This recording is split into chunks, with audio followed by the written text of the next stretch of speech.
I zdrav narode i dobrodošli na novi video. Današnji će biti šta sam dobila za 19. rođendan. Inače, bukvalno ne mogu da verujem da je već prošlo godinu dana od 18. Zaista ovako je vreme proletelo. Tako da nebitno sve u svemu, uglavnom sam dobila novac.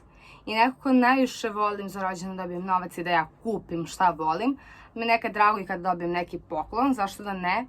I uglavnom za taj novac što sam dobila kupila sam neke stvari koje ću vam sada pokazati. Također sam naručila jedan shorts brenda Super Dry koji mi je mali.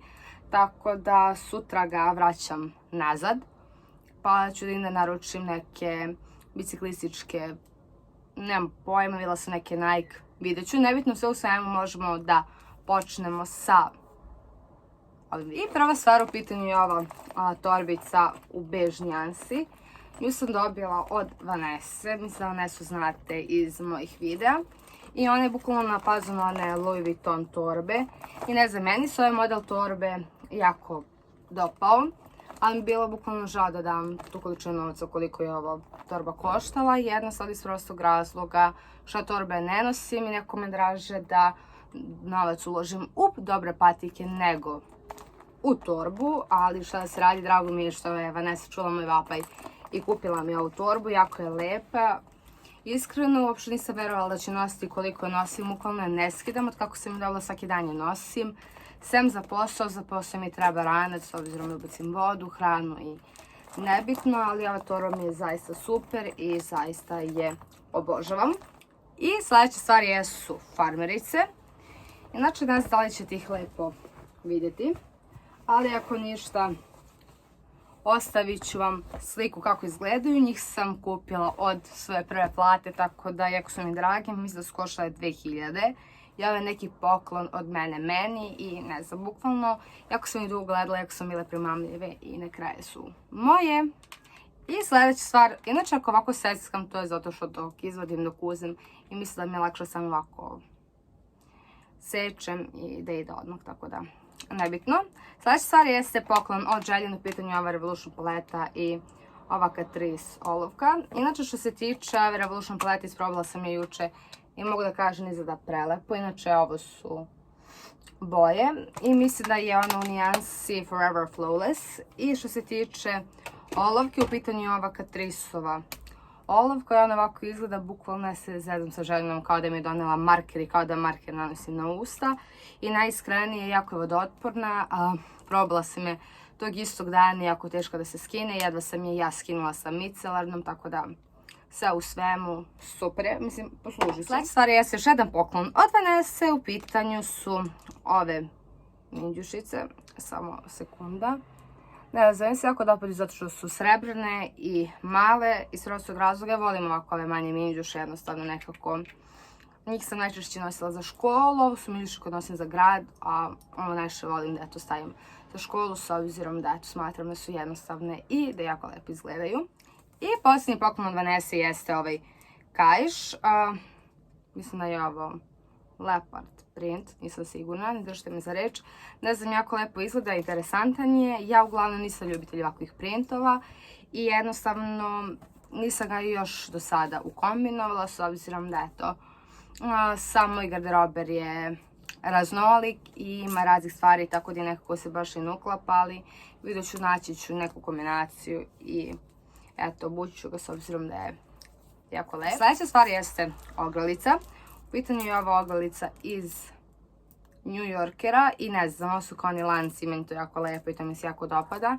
Inače, nju sam dobila od još jedne drugarice i jako je lepa i obožavam je.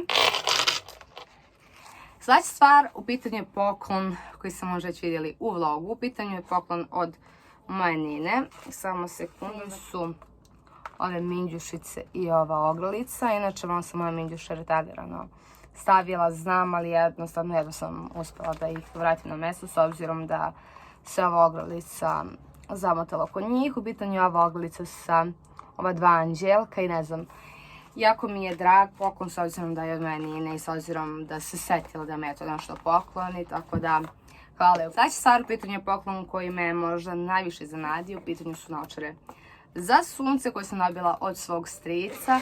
Ja sam zaista jako dugo razmišljala da sebi kupim neke brendirane naočare, ali uvijek bi mi bilo žao zaista da dam 100 eura za naočare s obzirom da mali trenutak nepažnje može da izove dosta problema do toga da se slome, da ih izgubim i onda eto 100 eura ode čao čao.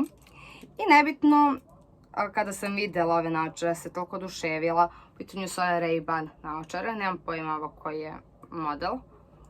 Inače, meni je jako čudno se naviknem na ovaj oblik s obzirom da nisam navikla na ovaj oblik naočara. Šta vi mislite, da li mi lijepo stoje? Ja se nekako i dalje dvoumim, ne znam. Čas su mi predivne, čas mi ne stoje. Ali pišite mi dole vi što mislite i zaista kako sam ih dobila, zaista ih čuvam, ne nosim ih nešto pretjerano. S obzirom imam svoje još jedne naočare koje sam dobila od tate, tako da nebitno. Bukvalno obožavam ih, zaista poklon života. Sljedeća stvar u pitanju je odelo, u pitanju je ovaj kao sako i šorcić. Znači mogu vam pokazati šorc. I šorc i sako su brenda Nataša Župac. Ovako šorc izgleda, on je malo kao dublji i jednostavno njih sam kupila od novca koji sam dobila za rođendan i ovo je moja kombinacija za Lukin 18. I ne znam, jako mi se dopada s obzirom da su i šorci i sako u ovoj plavkastoj boji. Bukvalno na ovoj kameri deluje sivo, inače je svetlo plava, iako lepo izgleda.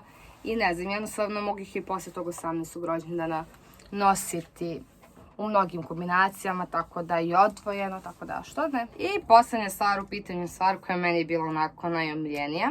U pitanju je ova Calvin Klein mala crna haljenica, nju sam nosila na svom rođendanu. Bukvalno dobila sam naočar strici iz Strine i odmah otrčala u Fashion Friendsa da je kupim, s obzirom da sam se toliko zaljubila u nju. Malo se sad kajem, smatram da je bila ishitrena kupovina, s obzirom da eto, jednostavno za taj novac sam mogla kupiti farmerice i dobru majicu, ali ja sam budala, ali neka nema veze, mala crna haljina, uvijek je potrebno imati jednu dobru malu crnu haljinu u garderoberu, tako da što da ne, jednostavno ne dočekam to putovanje i da je ponesem i... Tako da ljudi moji, to je bilo sve za ovaj video.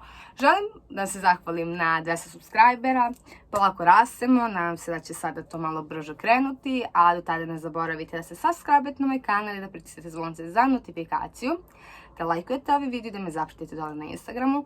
Moj profil će vam biti u opisu, tu me možete jednostavno pitati šta god želite i šta vas god zanima, tako da pišite mi u komentarima koji biste video volili da gledate, s obzirom da zaista polako gubim ideje, tako da pišite mi dole.